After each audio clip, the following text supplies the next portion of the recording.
우리가 지난주에 하나님의 섭리에 대해서 함께 성경을 살펴보고 우리의 믿음을 고백하는 시간을 가졌습니다. 오늘은 이제 인간의 타락, 죄와 형벌에 대해서 함께 말씀을 나눌 것인데요. 그런데 우리가 지난주에 섭리 뒷부분은 그냥 읽어만 보고 넘어갔잖아요. 그렇게 넘어가도 괜찮겠습니다만, 그런데 조금 아쉬워서 다시 한번 가져와 봤습니다. 오늘 그 부분을 읽고 간단하게 조금씩 언급하면서 그렇게 진행을 하도록 하겠습니다. 그래서 다시 웨스트민스터 신앙고백서 5장 사항을 함께 보겠습니다.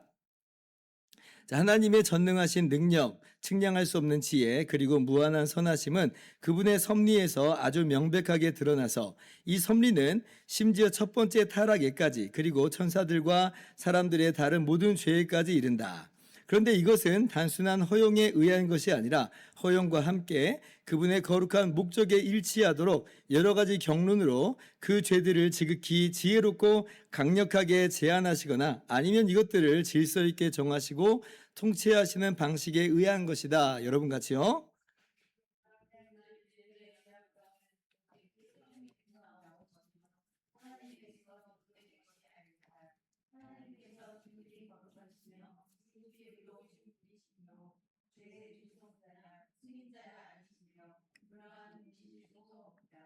자, 하나님의 섭리는요, 하나님의 작정하심에 따른 것이요, 모든 만물과 만사를 다 보존하시고 통치하시고 협력하는 것이다 라고 하는 것을 우리가 알고 그렇게 믿고 고백을 합니다. 그러면 이제 정말 궁금한 것 중에 하나가 이런 거죠. 그러면 아니 죄에 대한 것도 그런 것인가 라고 하는 궁금함이 이러요. 왜냐하면 하나님께서 만사를 섭리하신다며요.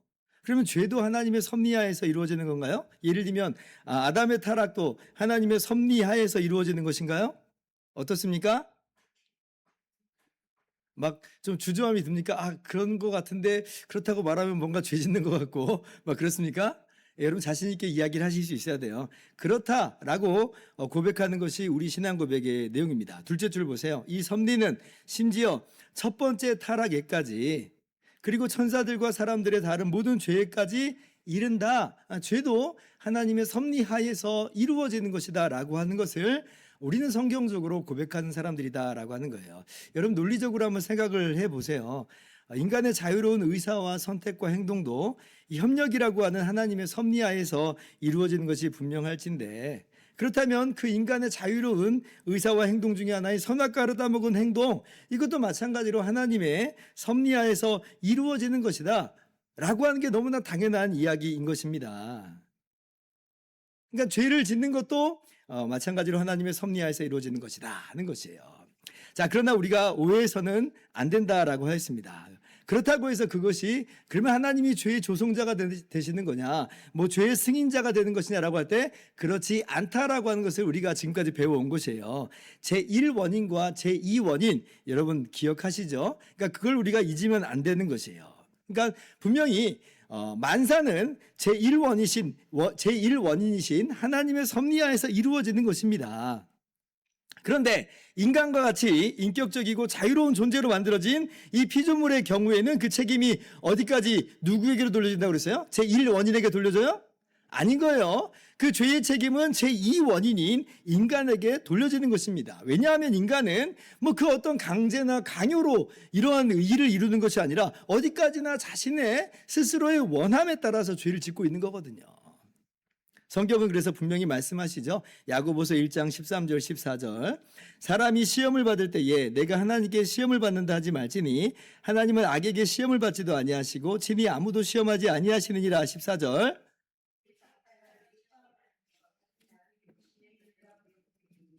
자기 욕심에 끌려 미혹되고 죄를 짓는 것이다 이렇게 분명하게 말씀하시죠. 그래서 이게 참 신비인 것입니다. 성경은 분명히 하나님께서 만사를 섭리하심을 말씀하세요. 그런데 죄에 대해서는 오직 인간의 자유로운 의사에만 책임을 물으시는 것이다 라고 하는 거예요. 아니 어떻게 그럴 수 있는 겁니까?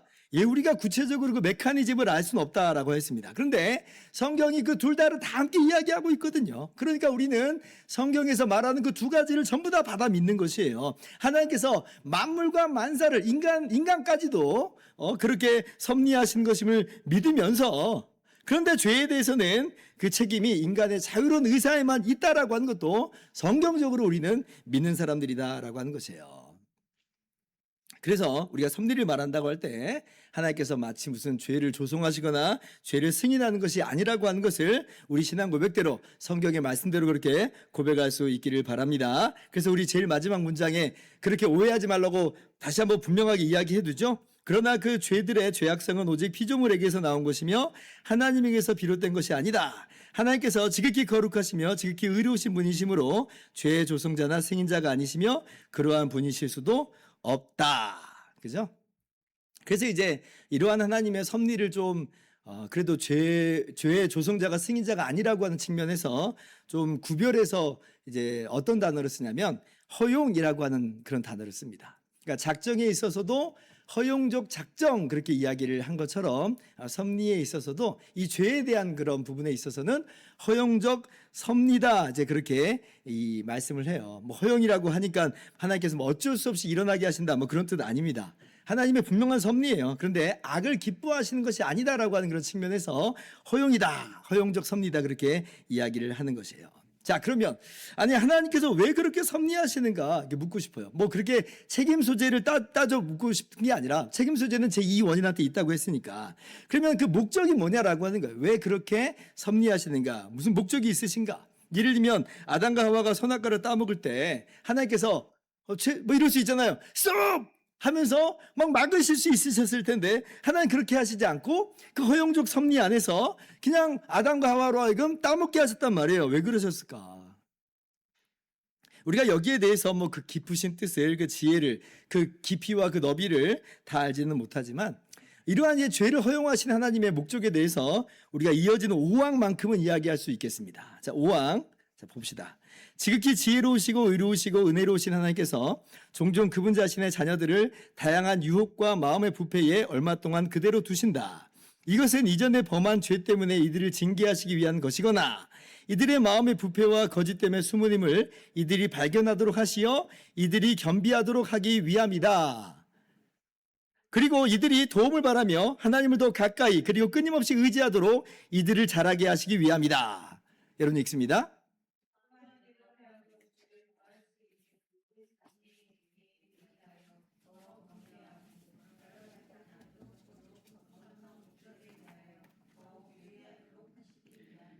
네, 하나님의 택한 그 자녀들 백성에 대해서 이런 하나님의 허용적 섭리의 목적을 이제 네 가지를 우리 신앙 고백이 이야기합니다. 첫 번째, 이전에 범한 죄에 대한 징계를 위한 것이다. 그래서 그 죄를 허용을 하신다라고 하는 거예요. 두 번째, 그렇게 죄를 지음으로 자신들이 실상은 얼마나 죄인인지를 깊이 자각하고 깨닫도록 하기 위함이다. 죄를 짓는 나의 모습만을 발견하는 거예요. 셋째, 자신들이 얼마나 그래서 연약한지를 깨닫고 오직 하나님만을 의지하게 하기 위함이다. 그래서 허용적 섭리로 그렇게 죄를 짓도록 내버려 두신다는 것이죠. 네 번째, 다가올 더 큰 시험과 죄에 대해 경계토록 하게 하심이다. 그래서 죄에 대해서 허용하신다라고 하는 것이에요. 그래서 뭐 우리가 그렇다고 해서 죄를 마음대로 지어도 된다 이런 얘기는 전혀 아닙니다. 당연히 죄는 우리가 지어서는 안 되겠지만 그리고 그 죄에 대한 책임은 반드시 그 죄를 지은 우리들에게 있는 것이지만 그러나 하나님께서 이 허용적 섭리를 통하여서 이 모든 것으로 하여금 합력하여 선을 이루신다라고 하는 것을 우리는 발견하게 되는 것이에요. 자, 기가 막힌 은혜인 것이죠. 우리의 죄마저도 하나님께서는 합력하여 선을 이루시는 하나님의 그 광대하신 지혜와 하나님의 그 선하심과 하나님의 그 능력이 우리 가운데 전개되고 있다라고 하는 것입니다. 자, 그러면 우리 믿는 자들에게는 그렇고 비신자들에게는 어떤가라고 할 때 여러분 그들은 죄를 짓고도 죄인지 깨닫지 못하고 있잖아요. 그럼 이 불신자들에게 대한 허용적 섭리의 이 목적은 똑같은 것일 리가 없죠. 자, 그러면 이들에 대한 이 허용적 섭리의 목적은 과연 뭐냐라고 할 때 6항 보세요. 사악하고 불경건한 사람들의 경우에, 그죠? 우리들 아니에요. 이런 사람들 경우에 의로운 재판장이신 하나님께서 이들이 이전에 범한 죄로 인하여 눈멀게 하고 강팍하게 하신다. 하나님께서 은혜를 주셨다면 이들의 이해가 밝아지며 이들의 마음이 영향을 받았을 것이나 그러한 은혜를 이들에게 베풀지 않으실 뿐만 아니라 때로는 이들이 소유한 은사를 철회하기도 하신다. 같이요.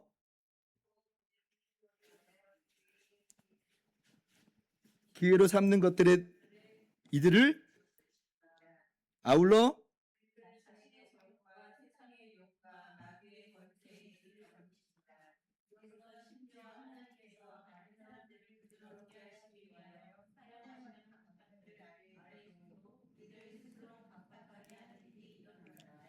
불신자들 같은 경우에서는 이전의 죄에 대한 징계 차원으로서 허용적 섭리로 죄를 짓도록 하시는 것이 아니라 완악하게 하시는 것으로서 그렇게 허용적 섭리가 진행되는 것이다 라고 말씀하시죠. 여러분, 징계는 뭐예요? 징계는 깨닫고 돌이키고 성숙하도록 하는 것입니다. 그래서 신자들에게는 징계적 차원에서 죄를 허용하시기도 하는 것이에요. 그러나 악인들의 경우에는 그런 징계가 아닌 것이에요. 더욱 완고하게 죄를 짓도록 하시는 것으로서, 그래서 자신들이 정말 심판받아 멸망에 마땅한 죄인들임을 스스로 증명하는 겁니다. 그러니까 허용적 섭리를 불신자들에게도 하나님께서 그렇게 일하세요. 왜 그러신가? 이런 것들을 통해서 인간이 계속 완악하게 죄를 짓잖아요. 그런 걸 보면 정말 죄인은 멸망받아 마땅한 사람들이다 라고 하는 것을 자기 스스로도 부인할 수 없게끔, 자기가 자기 죄를 나중에 다 보게 될 것인데 어떻게 부인할 수 있겠어요. 그래서 스스로 증명하는 그러한 것으로서 하나님이 허용적 섭리로 일하신다는 거예요. 그래서 하나님의 심판이 참으로 공의롭다라고 하는 것을 그렇게 나타내는 모양새가 되는 것입니다. 사실은 우리도 똑같은 자들이었죠. 본질상 우리도 진노의 자녀들이었어요. 그런데 그들에게는 돌이키시는 은혜를 주시지 않은 것뿐이에요.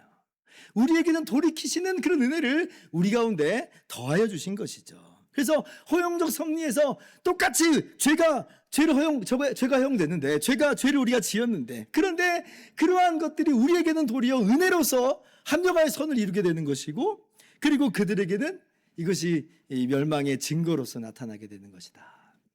왜 그러면 그들과 우리를 이렇게 차등하시는가? 왜 그래요?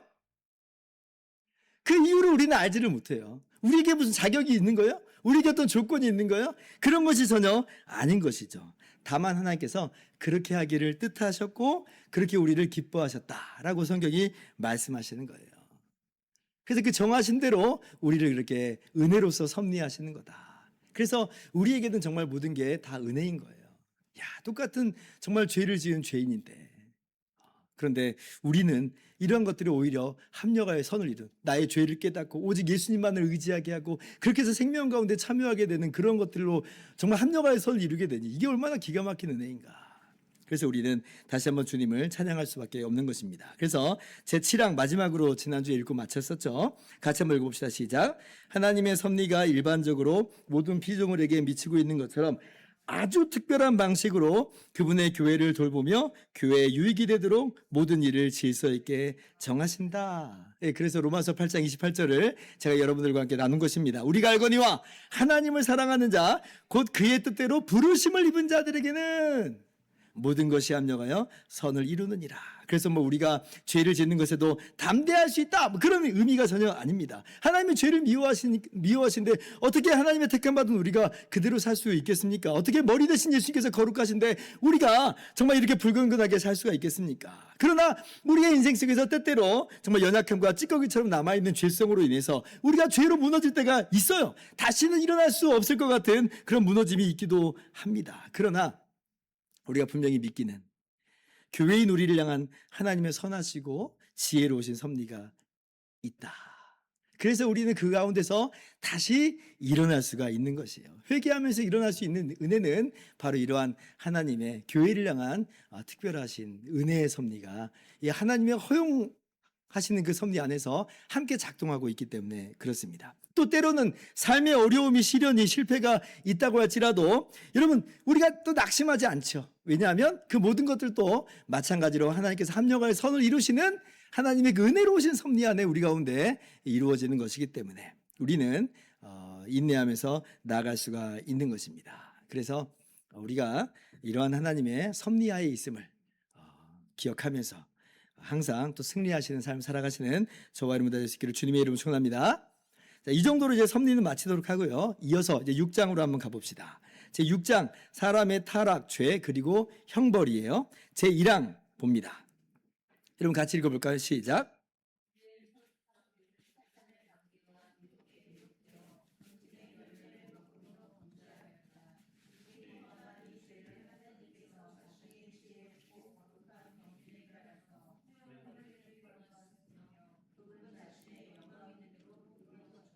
자, 우리가 섭리를 배웠어요. 그 중에서 또 허용적 섭리라고 하는 것을 배웠습니다. 자, 그런데 그 허용적 섭리는 아까도 말씀드린 것처럼 최초의 범죄 아담의 타락도 있다 라고 하는 것을 우리가 함께 나눈 것이에요. 오늘 이 신앙고백서 6장 1항이 바로 그래서 섭리에 이어서 즉 아담의 최초의 죄도 바로 이러한 하나님의 섭리 하에서 진행되고 있다라고 하는 것을 우리에게 말씀하고 있죠. 둘째 줄 보세요. 그래서 이들이 범한 이 죄를 하나님께서 자신의 지혜롭고 거룩한 경륜에 따라서 허용하기를 기뻐하셨으며 그분 자신의 영광이 되도록 의도하셨다. 야, 이 아담의 최초의 죄, 그 타락마저도 하나님의 허용적 섭리하에 있었던 것인가? 있었던 것이다.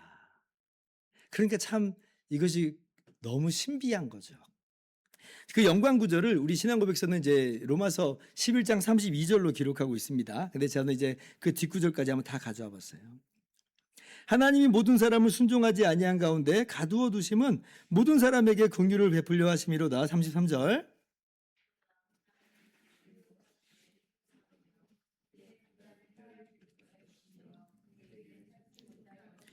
누가 주의 마음을 알았느냐? 누가 그의 모사가 되었느냐?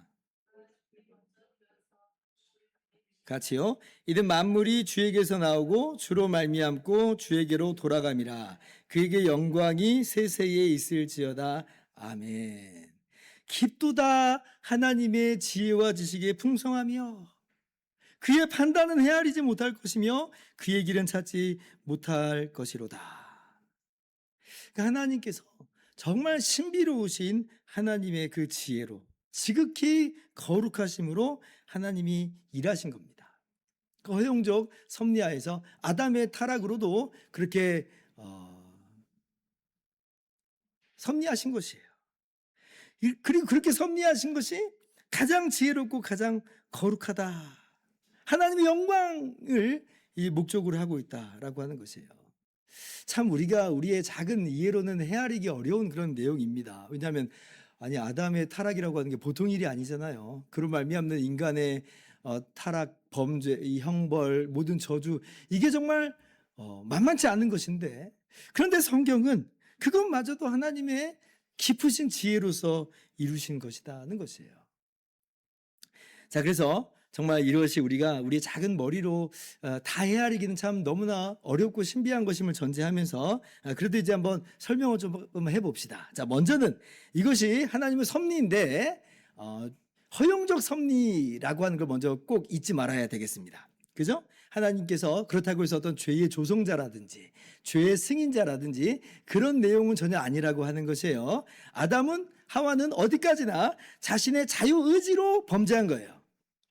제2원인에 그 책임을 돌려야 되는 것이지 이 하나님의 섭리라고 하는 제1원인으로 이것을 하나님께 책임을 돌려서는 안 되는 그런 내용의 섭리다라고 하는 것이에요. 자, 그러면 이제 궁금한 게 하나님께서 왜 그러한 인간을 자유의지를 가진 존재로 만드셨나? 아니 애시당초 인간에게 자유의지가 없는 존재로 만들었다면 그러면 인간이 죄를 범할 그런 이유도 없었을 것인데 그런 일이 없었을 것인데 그러면 이 세상이 이렇게 비참하게 전락하지 않았을 것인데 라고 하는 그런 의아함이 조금 들 수 있겠습니다. 그러니까 허용적 섭리를 이야기할 때는 이제 인간이 자유의지를 가졌다라고 하는 그런 내용으로 연결되잖아요. 아니 그럼 하나님 자유의지를 그냥 없는 존재로 만들면 되는 거 아니었나요? 라고 하는 그런 우리의 의아함인 거예요. 자, 그런데 하나님께서 인간을 자유의지가 없는 존재로 만드실 수 있었나? 만드실 수 있었죠. 실제로 자유의지가 없는 존재를 만드신 것들이 있어요. 뭐요? 각종 동물과 식물들은 자유의지가 없는 존재들인 것이죠. 인간도 그러한 존재 중에 하나로서 만드실 수 있었을 거예요. 그런데 그때 그럼 인간은 더 이상 뭐가 아니에요? 하나님의 형상으로서 마치 하나님 같은 존재로 만든 건 아니겠죠. 그저 본능에 의해서 움직이는 피조물의 하나가 되는 것입니다. 그런데 이제 하나님께서는 그렇게 만드시기로 하신 게 아니라 인간을 하나님의 형상대로 넓은 의미에서 인간을 자유의지를 가진 인격적 존재로 만드시기로 정하시고 실행하신 것이에요. 그리고 그러한 것 안에서 인간이 자유의지로서 그렇게 죄를 범한 그런 내용이다라고 하는 것이에요. 그래서 하나님의 섭리하에서 진행되는 것이지만 인간을 자유의지를 가진 인격적인 존재로 하나님의 형상으로 만들었다라고 하는 이 영광스러운 내용이 이 안에 담겨 있다라고 하는 것을 우리가 기억을 해야 됩니다.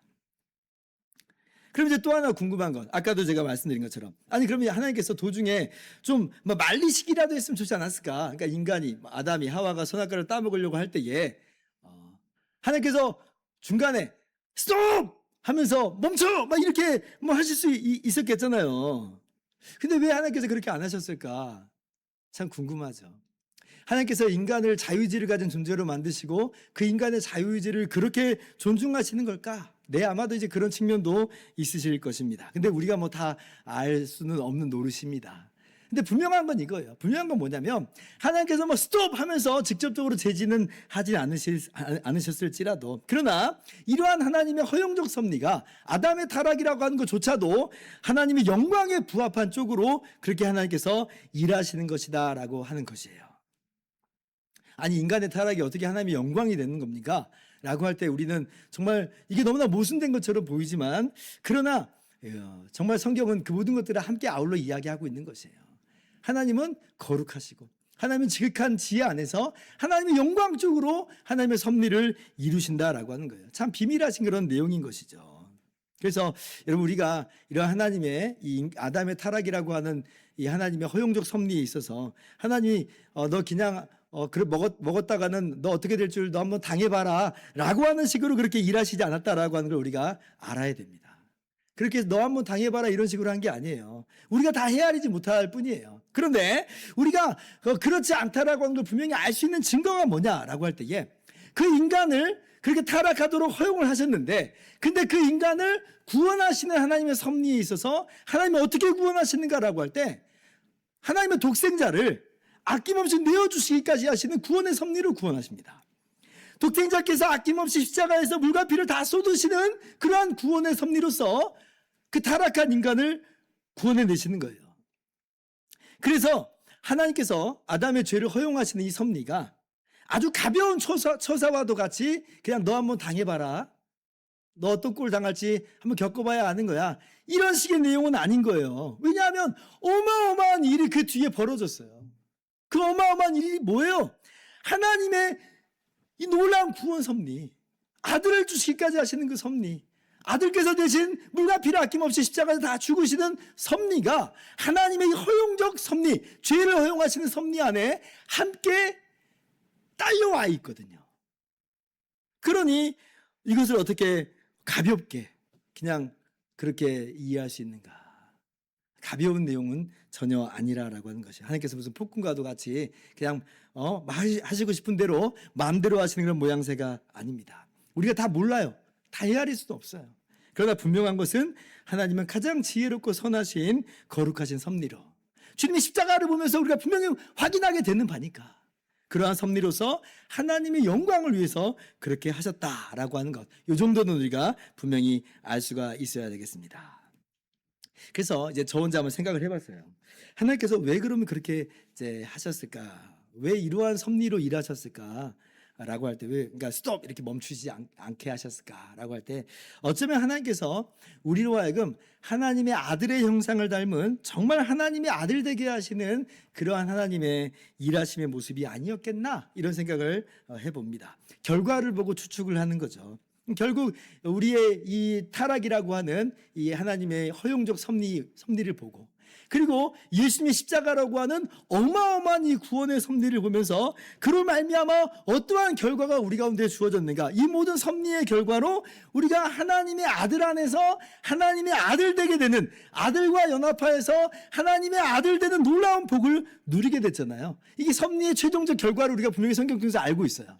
이런 걸 보면 야, 이건 정말 하나님의 우리를 향하신 놀라운 계획이다 라고 그렇게 혼자 생각을 해보는 거예요. 우리가 구원받은 이 모습이라고 하는 게 흠없이 창조된 아담과 비교할 수 없이 탁월한 모습이잖아요. 아담과 비교할 수 없는 놀라운 그런 탁월한 구원으로서 우리가 하나님의 섭리의 종착지로서 하나님의 자녀로서 서게 되는 것입니다. 우리가 하나님의 아들 안에서 삼위일체 하나님의 영광 안에 참여하게 됐어. 그러니까 이런 것들을 볼 때 하나님의 이 허용적 섭리, 타락을 허용하시는 이 섭리가 정말 너무나 신비롭고 또 너무나 지혜롭고 너무나 놀랍다. 혼자 생각을 해봤습니다. 그렇듯하죠? 그래서 그럼 이러한 일을 이루기 위한 과정으로서 하나님께서 그렇게 일하신 거냐? 반드시 필요한 과정이었느냐? 그렇게까지 제가 단언지어서 말씀드리기는 어렵고요. 결과를 보았을 때 우리는 이것이 하나님의 참 놀라운 지혜요. 너무나 영광스러운 그러한 섭리의 모습이다라고 하는 것을 결과론적으로 말씀을 드리는 것이에요. 자, 아무튼 2장 봅시다. 같이 한번 읽어볼까요? 시작.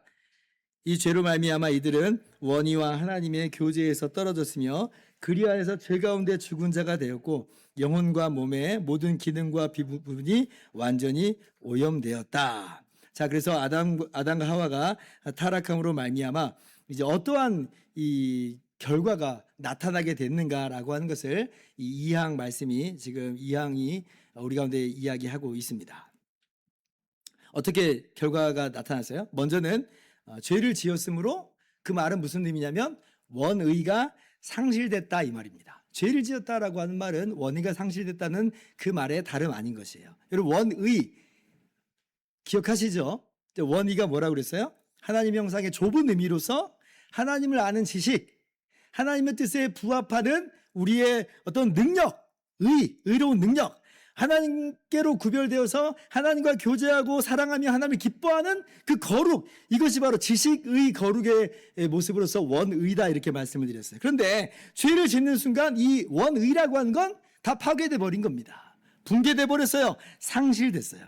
그래서 더 이상 인간은 원의가 없는 존재가 된 것입니다. 하나님을 알지도 못하고 알려고도 하지 않고 완전히 더럽혀져서 하나님의 뜻에 응할 수 없게 됐고 하나님을 기뻐하지도 사랑하지도 않는 것이에요. 원의를 상실했다. 그래서 우리는 원의를 상실한 존재로서 의로우신 하나님 앞에 형벌받을 수밖에 없는 처지가 된 것이죠. 그래서 이것을 우리가 죄책이라고 합니다. 죄를 범하고 죄에 대한 책임을 짓는 그 형벌을 받을 수밖에 없는 그런 존재가 되었다라고 하는 것이죠. 두 번째, 어떤 결과가 있게 됐어요? 하나님과의 교제에서 떨어졌죠. 우리가 이제 하나님과의 교제에서 떨어진 것을 하나님께서 에덴 동산에서 추방하시는 것으로 비로소 인간과 하나님의 교제가 단절된 것으로 생각을 하지만 그렇지 않고요. 인간은 죄를 지은 그 즉시로 하나님과의 이 관계가 단절됐습니다. 이게 즉각적으로 나타난 죄의 결과인 것이에요. 오늘 우리가 창세기 3장 6절에서 8절 말씀을 읽었는데 8절 말씀 다시 한번 갖고 와봤습니다. 그들이 그날 바람이 불 때에 동산에 거니시는 여호와 하나님의 소리를 듣고 아담과 그의 아내가 여호와 하나님의 낯을 피하여 동산 나무 사이에 숨은지라. 아담과 하와가 선악과를 따먹은 바로 그날이에요. 그날. 그때 하나님의 소리가 그들 가운데 들려졌습니다. 동산을 거니신 하나님의 소리가 있었어요.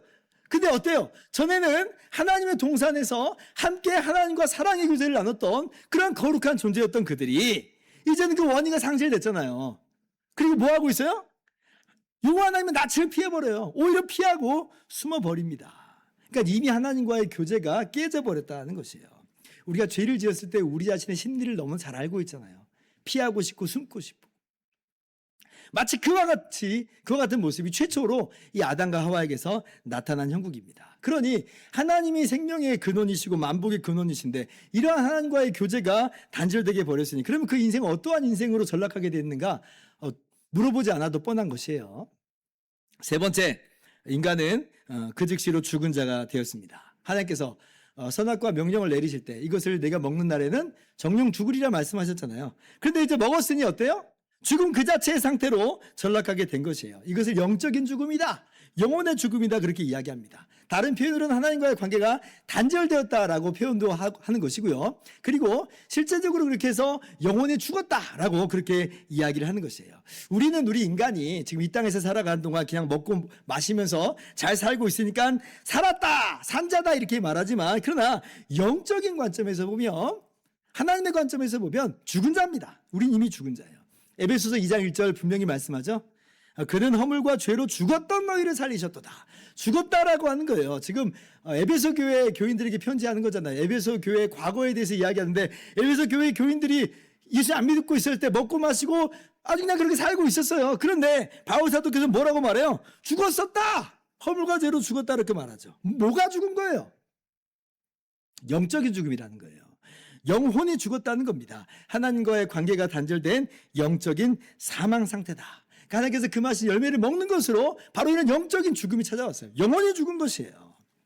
그리고 이러한 영적인 죽음의 결과로 하나님께서는 이제 육신의 죽음까지도 명하시죠. 창세기 3장 19절 보면 너는 흙이니 흙으로 돌아갈지니라 이렇게 말씀하세요. 잠깐의 유예 기간은 있죠. 유예 기간은 있지만 그러나 죽은 영혼을 가진 육신으로서 마치 뿌리 잘린 그런 식물과도 같이 이 땅에서 잠시 살아가지만 그러나 잠깐 살아가는 것뿐이고 마침내는 영혼과 육신이 분리되는 이 육신의 죽음도 경험하게 되는 것입니다. 그때 이제 어떻게 돼요? 육신은 썩게 되고 영혼은 음부에서 고통을 당하게 되는 그런 일이 있게 되는 것이에요. 그리고 이제 이러한 죽음, 영적인 죽음, 육신적인 죽음이 맨 마지막에 최후 심판의 날에는 예수님 다시 오신 날에는 어떠한 모습으로 이제 드러나게 됩니까? 모두가 다 자기의 몸으로 일어나게 될 텐데 그때는 이제 영원한 이 불못에서 형벌과 고통을 당하게 되는 영원한 죽음의 상태로 들어가게 되는 것이에요. 그래서 이것이 인간이 타락하여 범죄함으로 말미암아 즉각적으로 주어진 이 죽음의 상태다라고 하는 거예요. 영혼의 죽음과 육신의 죽음과 이어지는 영원한 죽음까지도 우리가 그 내용을 알 수 있어야겠습니다. 그리고 네 번째, 죄를 지은 인간의 모든 것이 완전하게 오염이 되어버렸습니다. 그러니까 영혼과 몸의 모든 기능과 모든 부분이 완전하게 오염돼서 부패해 버린 것이에요. 창세기 6장 5절 말씀 같이 읽어봅시다. 시작.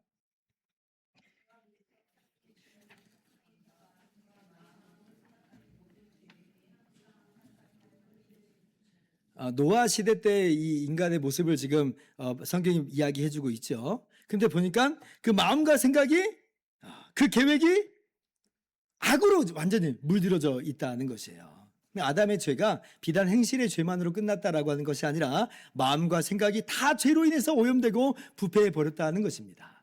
예레미야 17장 19절, 17장 9절 만물보다 거짓되고 심히 부패한 것은 마음이라. 그러니까 단순한 우리의 행동만의 죄가 아니라 마음의 부패로서 이 죄가 결과 지어지게 됐다는 것이에요. 이것을 죄오염이다 이렇게 이야기합니다. 우리 인간의 본성이 그렇게 죄로 인해서 완전히 오염되고 부패하게 되었다는 그런 내용으로서 이것을 죄의 본성, 죄성 이렇게 이야기해요. 죄오염으로 말미암아 우리는 죄성으로 그렇게 우리의 본질이 변화되어 버린 것이죠. 그러니까 죄로 항상 기울어지는 경향성을 가지게 된 것이고 실제 우리는 죄를 기뻐하는 삶을 살고 죄를 따라서 살게 되는 것입니다. 스스로의 힘과 노력으로는 이러한 경향성에서 벗어나서 하나님의 뜻에 부합할 수 없는 그런 인생으로 전락하게 된 것이에요. 로마서 3장 23절 모든 사람이 죄를 범하였음에 하나님의 영광에 이르지 못하더니 그래서 우리는 전적으로 타락한 자, 전적으로 부패하고 전적인 무능력으로 우리는 우리의 죄성이 그렇게 주어지게 됐다라고 하는 것이에요. 그래서 이것을 이제 사항에서 조금 더 자세하게 이야기를 하죠. 간단하게 정리를 해봅니다. 죄로 말미암아 이 아담의 죄로 말미암아 어떤 일이 있게 됐는가? 먼저 죄책, 죄에 대한 책임과 그로 말미암는 형벌을 그렇게 받게 되었고 그리고 본성이 오염돼 버린 죄오염, 죄성으로 우리는 변화되게 버렸다라고 하는 것으로 그렇게 정리를 할 수가 있어요.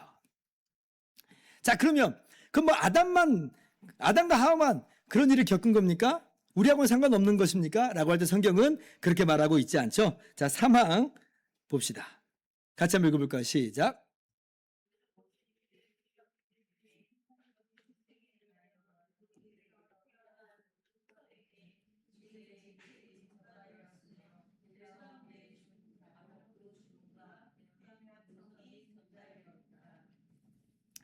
네, 그 죄책이 아담의 혈통을 이어받은 그 후손들에게 전가되었다 이렇게 이야기하죠. 그러니까 이 죄책은 전가되고요. 그리고 부패한 본성, 죄성은 전달되었다 이렇게 표현합니다. 전가라고 표현하지 않고 이건 전달되었다 이렇게 이야기를 해요. 자, 로마서 5장 12절 말씀. 자, 그러므로 한 사람으로 말미암아 죄가 세상에 들어오고 죄로 말미암아 사망이 들어왔나니 이와 같이 모든 사람이 죄를 지었으므로 사망이 모든 사람에게 이르렀느니라. 성경이 분명히 뭐라고 말씀해요? 비단 아담 한 사람만의 죄였다라고 말씀하시지 않고 아담 안에서 아담의 후손들이 모든 사람이 함께 죄를 지었다는 것이에요. 모든 사람이 함께 죽은 것이다라고 말씀을 하시죠. 그래서 로마서 5장 12절 이하 말씀은 이 전 인류에 대한 아담의 대표성을 가장 강력하게 말씀하는 구절이에요. 오늘날 아담 외에 뭐 다른 사람들이 있었을지도 모른다라고 하는 그런 거짓된 그런 교훈들이 막 우후죽순 일어나고 있는데 여러분 그런 거짓에 절대 귀를 기울이면 안 됩니다. 사도행전 17장 26절 보면 하나님께서는 인류를 한 혈통으로 만드셨다 분명히 말씀해요. 인류의 조상은 오직 한 사람 아담뿐이라는 거예요. 오직 아담이 조상이요 대표자입니다. 그래서 아담의 죄가 아담 안에서 그 후손들인 우리들의 모두의 죄가 되는 것이에요. 고린도전서에서도 이제 같은 말씀을 하시죠. 고린도전서 15장 21절 22절 사망이 한 사람으로 말미암았으니 죽은 자의 부활도 한 사람으로 말미암는도다. 22절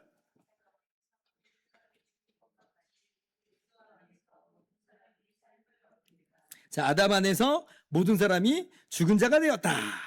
다 죄인 되었고 다 죄로 인한 형벌 아래 있게 되었다는 것이에요. 이러한 대표성의 원리를 뭐라고 말하냐면 전가의 원리다 이렇게 이야기합니다. 그래서 이 아담의 죄가 그렇게 우리에게 전가된 것을 원죄다 이렇게 이야기를 하는 것이에요.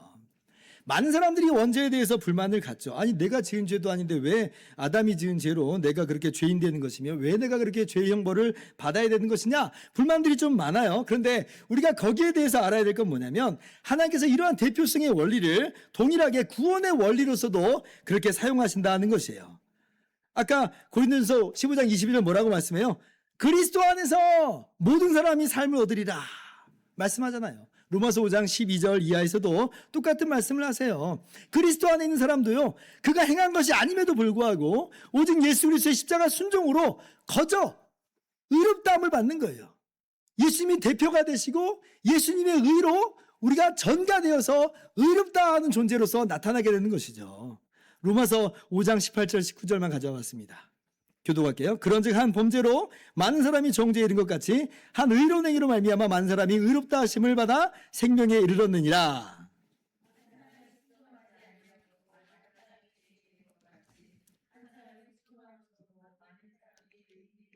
그렇죠? 똑같은 대표성의 원리, 전가의 원리가 분명히 성경에서 말씀하고 있는 내용이에요. 한 사람이 순종하심으로 많은 사람이 의인이 되리라. 그래서 이 전가의 원리가 마냥 억울한 원리인 것은 아닌 것입니다. 만약에 하나님께서 좋다, 원죄 없다고 하자, 이제부터 네가 순종하면 생명이고 불순종하면 사망이다 라고 하면 그게 우리에게 그게 복이 되겠습니까? 전혀 아니겠잖아요. 그래서 우리는 이 대표성의 원리, 전가의 원리가 도리어 구원의 원리가 되는 줄 알아서 감사하는 사람들로서 그렇게 하나님께 영광을 돌려야 마땅하겠습니다. 그래서 요즘에 아까도 말씀드린 것처럼 아담의 대표성을 부인한 사람들이 있다 했잖아요. 하나님께서 무슨 진화를 통해서 인류를 만드셨다라고 하는 그래서 유신 진화론이 바로 그러한 대표적인 예인 겁니다. 그러니까 아담만 있는 게 아니라 여러 인류들이 막 있다 이렇게 이야기를 하는 거예요. 그러면 아담이 대표가 될 리는 없는 거죠. 아담의 죄가 그럼 인류에게 전가되는 일은 없는 겁니다. 원죄가 부정되잖아요. 그럼 그 원죄가 부정되면 뭐가 부정되는 거예요? 예수님의 대표성과 예수님의 의의 전가도 깡그리다 사라지게 되는, 손상받게 되는 그런 일이 있게 되는 것이에요. 그래서 이 유신 진화론은 그렇게 가볍게 생각할 그런 내용이 전혀 아니다라고 하는 것을 우리가 꼭 알아야 되겠습니다. 자, 그런데 이제 여기에서 우리가 이제 통상적인 출생이다라고 하는 말을 이제 덧붙이잖아요. 우리 신앙 고백이 통상적인 출생에 의해서 그렇게 전가된다라고 하는데 왜 이런 말을 굳이 덧붙이냐면 예수님께서는 죄가 없이 이 땅에 오셨다라고 하는 것을 분명하게 하고자 그렇게 덧붙이시는 겁니다. 왜냐하면 예수님은 비상한 방식으로 오셨잖아요. 동정녀, 남자를 알지 못하는 동정녀 마리아에게서 나시고 성령으로 잉태되시는 비상한 방식으로 오셨기 때문에 원죄와 상관없는 그러나 우리 인류와 똑같은 존재로 이 땅 가운데 오셨다라고 하는 것을 이제 이야기하려고 이 얘기를 덧붙이고 있습니다. 자, 그러면 원죄가 그렇게 우리에게 전가되어 있는데 그러면 죄성은, 그러니까 이 죄책은 그렇게 전가가 되는 거잖아요. 그럼 죄성은, 죄 오염된 우리의 본성은 전가되는 거냐라고 할 때 이건 전가라고 하는 단어를 쓰지 않고 전달이라고 하는 표현을 씁니다. 그러니까 전가라고 하는 것은 간주되는 것, 법정적인 그런 차원의 용어로 우리가 주로 쓰거든요. 근데 이제 우리의 죄성이라고 하는 것은 법정적인 그런 내용만이 아니라 실제로 우리가 죄의 본성을 물려받게 되는 형태잖아요. 그래서 이건 전달이라고 써요. 유전이라 이렇게 말 쓰지 않습니다. 유전은 왜 유전이라고 쓰지 않냐면 유전은 무슨 아담의 죄성만 우리가 전달받는 거지 대대로 조상 대대로 무슨 죄성을 우리가 그렇게 해서 물려받는 게 아니잖아요. 뭐 생물학적인 DNA로 전달되는 그런 형태가 아닌 거거든요. 그래서 우리는 유전이라고 하는 말은 쓰지 않고 전달이라고 하는 그런 말로써 다만 아담의 죄성을 우리가 전달받는다라고 하는 것으로 그렇게 아시면 되겠습니다. 네. 나머지는 나중에 하겠습니다. 시편 51편 5절 말씀 같이 읽읍시다. 시작.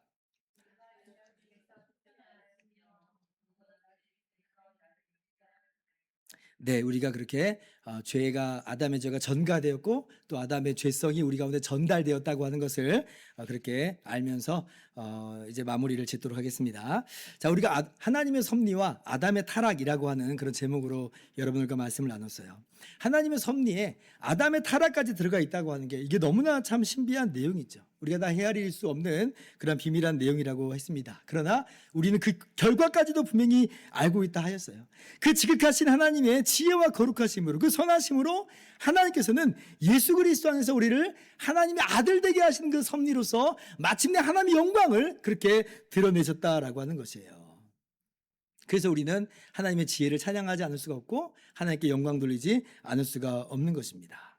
사실 우리도 똑같은 존재라고 했습니다. 우리가 아담 안에서 함께 죄인이었고 정말 그리고 죄성을 우리가 전달받아서 그렇게 태어난 존재들이지만 그러나 우리가 망쳐버린 이 내용을 하나님께서는 독생자를 아낌없이 내어주심으로 그렇게 회복시키셨을 뿐 아니라 더 놀랍고도 풍성하게 우리를 만들어 놓으셨어요. 그래서 우리가 허용적 섭리라고 하는 이 죄에 대한 내용을 보면서 그러나 아울러 예수님의 십자가라고 하는 놀라운 구원의 섭리와 우리 가운데 이루어 놓으신 그 놀라운 구원을 우리가 바라보면서 하나님의 지혜를 찬양하고 그 선하심을 노래하며 영광 돌리는 우리 모두가 될 수 있기를 주님의 이름으로 축원합니다.